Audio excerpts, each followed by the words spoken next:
Act 2. Disconnect. Dang. Yep, from that video, it definitely seems like this is going to be rather deep and philosophical route, and I'm actually really looking forward to it. I've been thinking a little bit as to why Rin's route already feels so different compared to the one with Emmy. Now obviously they're both different characters, so the routes are supposed to feel different, but there's just already, even though we haven't even started the Rin route yet, it just sort of feels that there's this immediate difference. And part of it is that I feel that with the Emmy route, Hisao and Emmy already sort of had this natural connection, and you could sort of tell that there was some sort of attraction between them. Like, Emmy took it upon herself to make it her interest that Hisao gets healthy, and they both took an interest in one particular thing, right? Running. And that's something I feel like in this route so far. I mean, sure, Hisao said that he's taken an interest in art a little bit, but he even questioned himself a little bit, like, yeah, I guess I'm interested in art. Like, it wasn't very convincing, you know? There isn't really any particular reason for him to get into art, other than it felt a little bit random. That's what I'm gonna say. Because with running, at least he has an ulterior motive. There's a reason behind it, right? He's running because the nurse said he needs to get healthy, otherwise he's gonna die. So yeah, that's sort of a change that he made actively as a thought. Just I need to think of my health, so I'm gonna go running. But this reason for him to get into art feels a little bit peculiar. And another reason for that is that just Rin as a character, the natural sort of connection there doesn't seem that obvious right now, I feel. Because the way that you could tell that sort of a little bit that Rin was happy for there to be that we spend the previous day all together, like the entire festival, but it was this weird way where we're just sitting there and both doing nothing, but both sort of enjoyed each other's company while both doing nothing at the same time.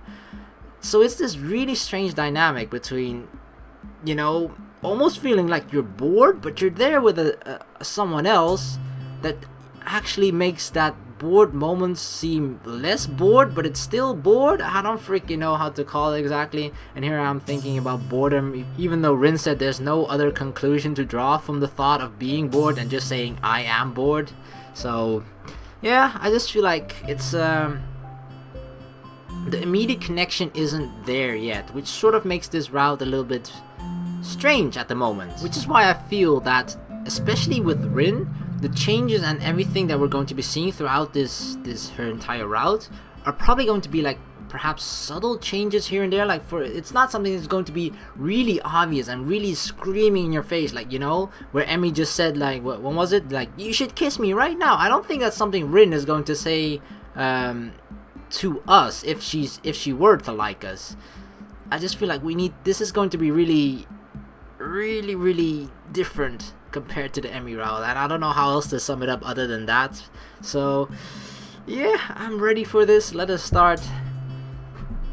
It's already 8:30, but this morning's class has not yet begun. We're supposed to have physics, but the teacher is nowhere to be seen. Had I known this beforehand, I would have slept in too. Suddenly the classroom door slams open, and Muto grunts his morning greeting to us from the doorway. Good morning, everyone. Muto looks like he has not slept at all. The stubble, his messier than normal hair, and the stained dress shirt creates a less than favorable impression. I guess he had fun last night at the festival too. Excuse me being late. I ran into unexpected problems. I'm usually not one for festivals like this, but I hope you all had a good time. After all, these sorts of events are important for you all, since they give you a short reprieve from our schoolwork. The class replies with various degrees of enthusiasm, but Muto proceeds to take roll and get started. Right, then, today's subject is photon particle physics.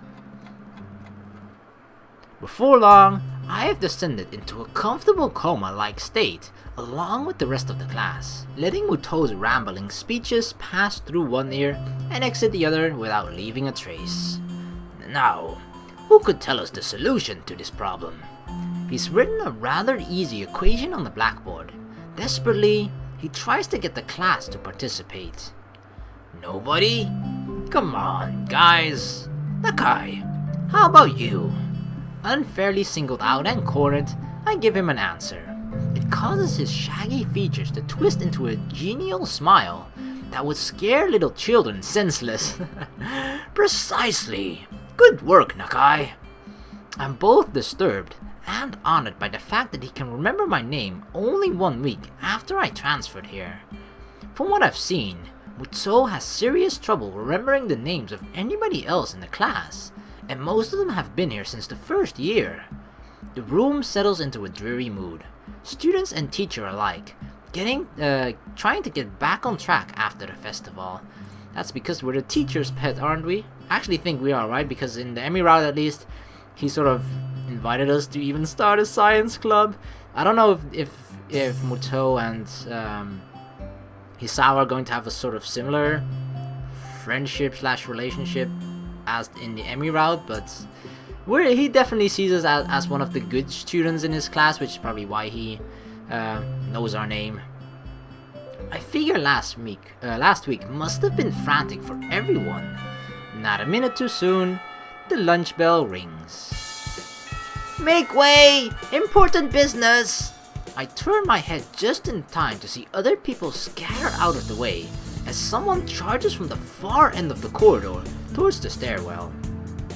It's too late to realize that I'm standing in the middle of the corridor, directly in the way of the oncoming human projectile. I tried to skip back towards the doorway. Fortunately, the person running towards me dodges in the same direction. In the following fraction of a second, several things come to mind in sequence, yet almost simultaneously. First, I recognize that the girl who is in on the collision course with me is Emmy.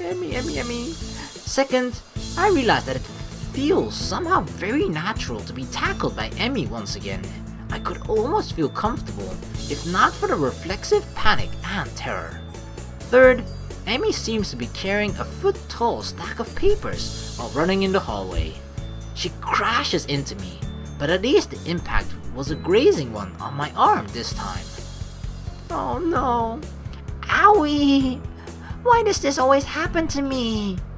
Gee, I wonder, could it possibly have anything to do with you running through the corridor like you're on fire?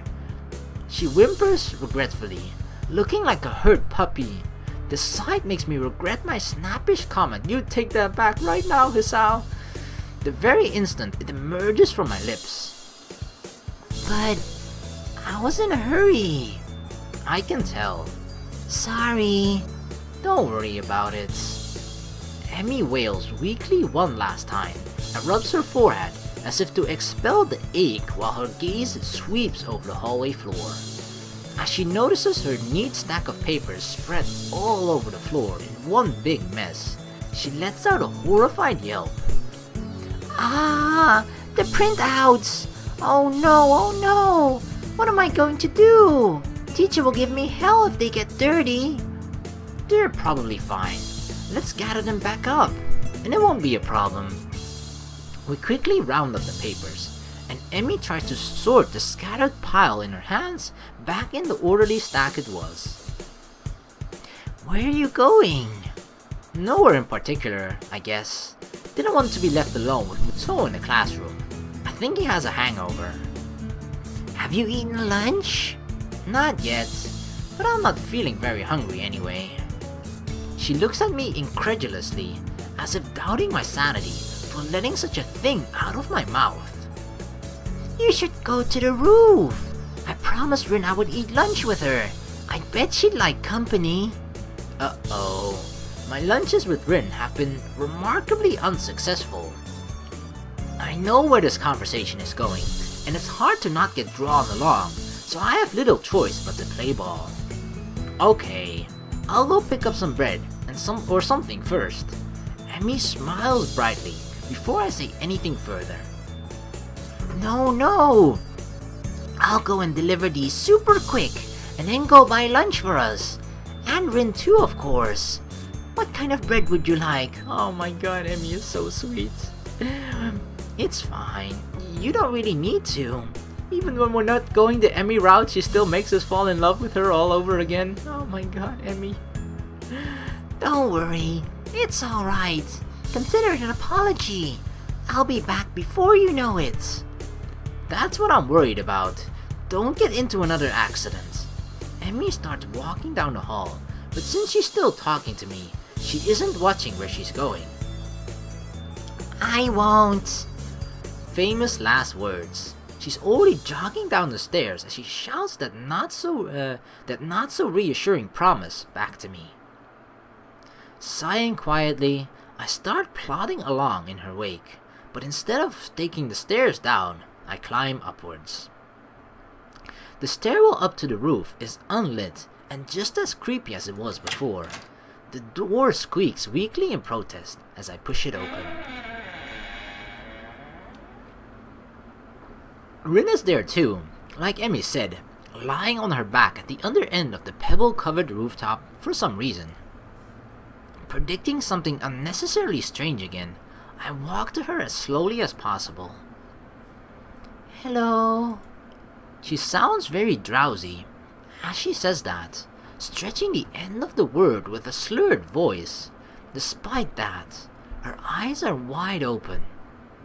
I look down at her, my shadow overlapping her face. What are you doing? Rin raises an eyebrow.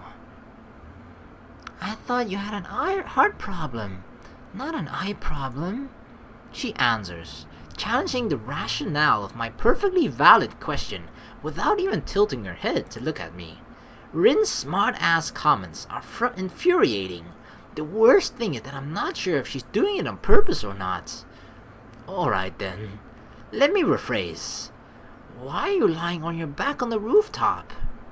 She gives a lazy shrug and sniffs dismissively. I'm trying to experience. People probably don't do this enough.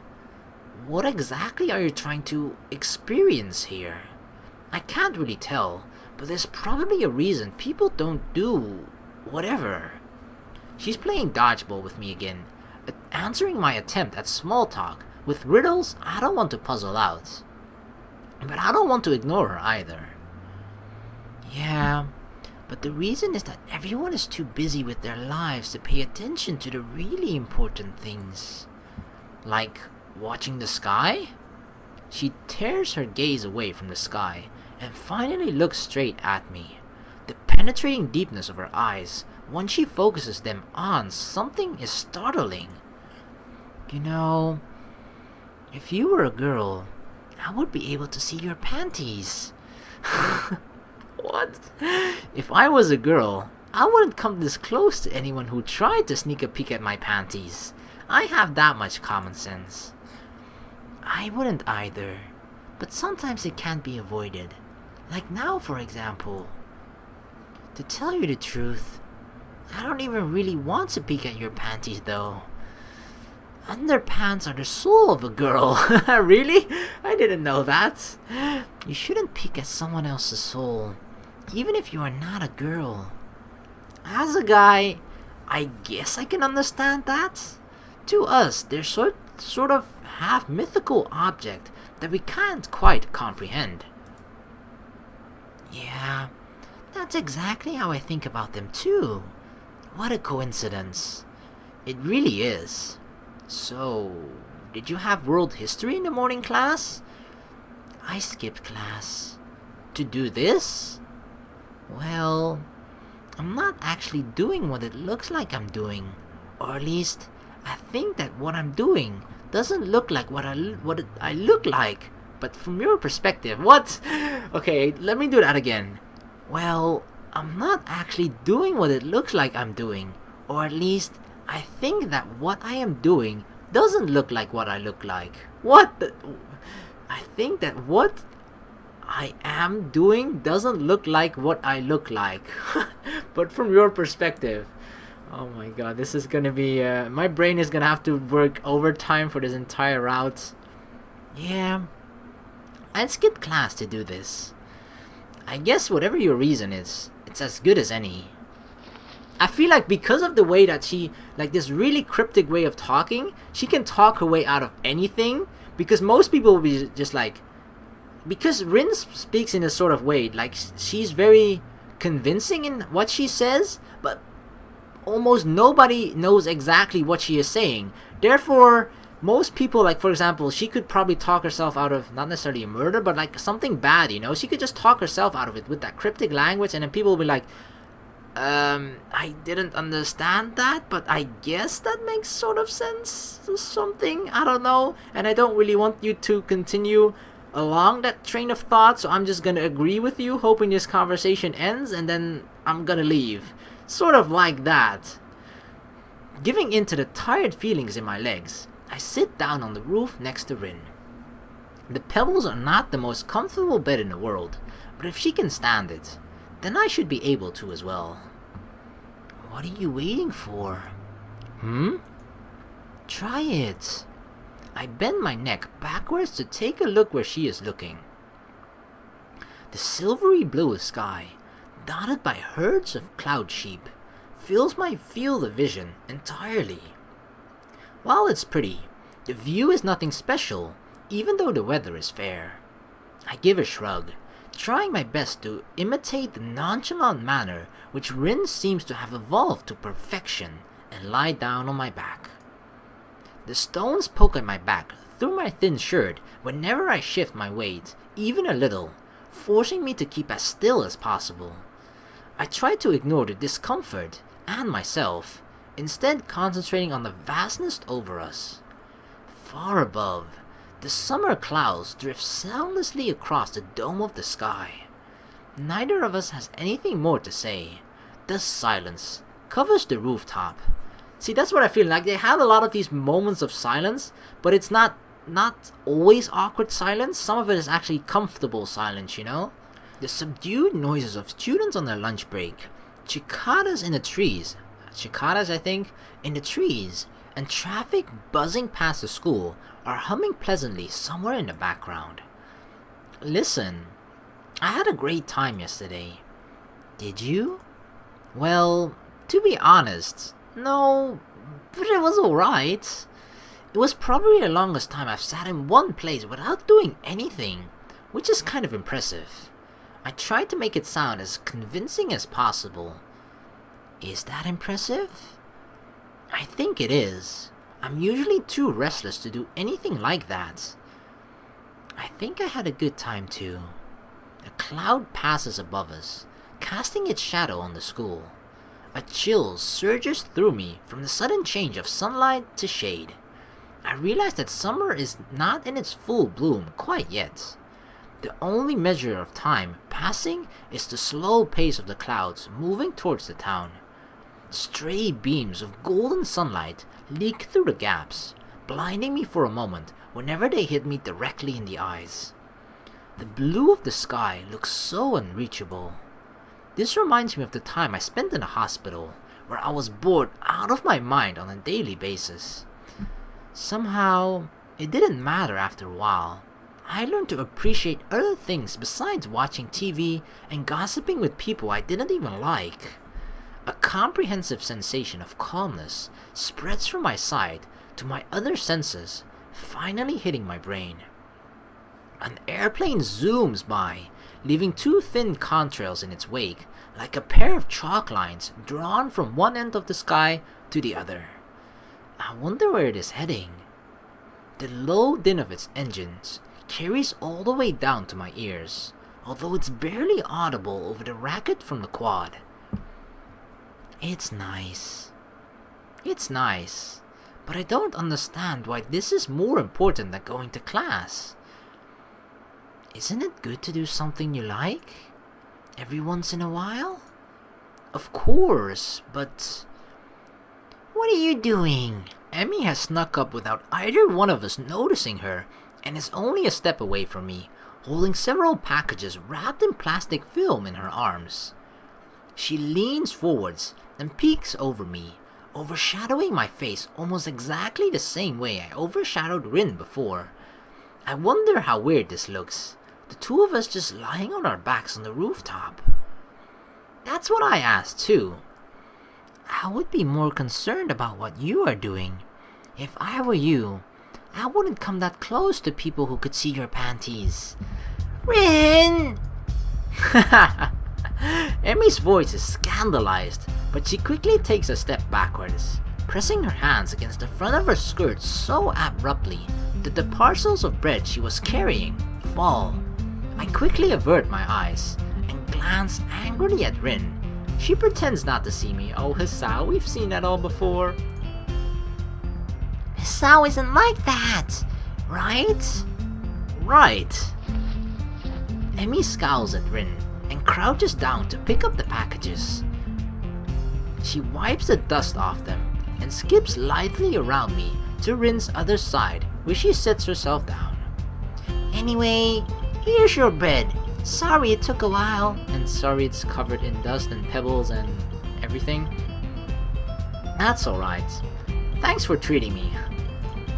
I pull myself up into a sitting position and gratefully accepts the bread that Emi is offering. All three of us ravenously dig into the simple meal. The bread is surprisingly decent and readily fills my stomach. I follow from the corner of my eye the skill with which Rin handles her bread between her feet. I haven't seen you on the track in a few days. Oh, right. I figured it was too heavy a routine for me to start with. So you've been doing something else? Oh, poor Emi. I'm sorry. I've been considering my options. She frowns, but she doesn't pursue the issue further, for which I'm thankful. Emi seems pretty headstrong, and I wouldn't really want to get pestered by her about this on a daily basis. I have enough burdens to bear with Shizune and Misha already. We barely finish the lunch before the bell rings, calling us back to our classrooms. Hee-chan! Misha waves at me as soon as I enter, and starts talking before I even make my way across the classroom. How was your festival? Did you have fun?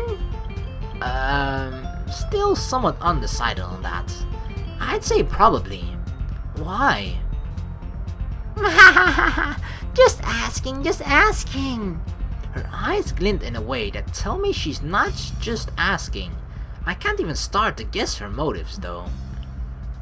As the well-timed entrance of the English teacher prevents us from talking further, Misha falls back to plan B.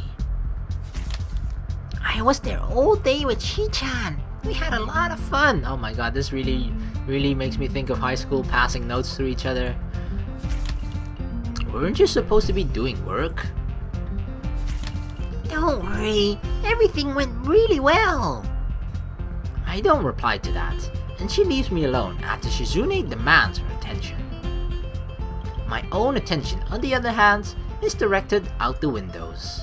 Now that I look at it from here, through the window, and the foliage just outside, the sky seems smaller. I catch only small glimpses of blue. Everything else is a clutter of noise right in the middle of my field of vision. What experience did Rin want out of staring at the sky? Surely she's done it before. Everyone has. It's no use trying to guess her mind, but if I don't do that, then I have no excuse for not concentrating on the teacher's words. I look at the scribbles appearing on the blackboard, trying to figure out their meaning with little success. English is really not my favorite subject. We have a strong mutual dislike for each other,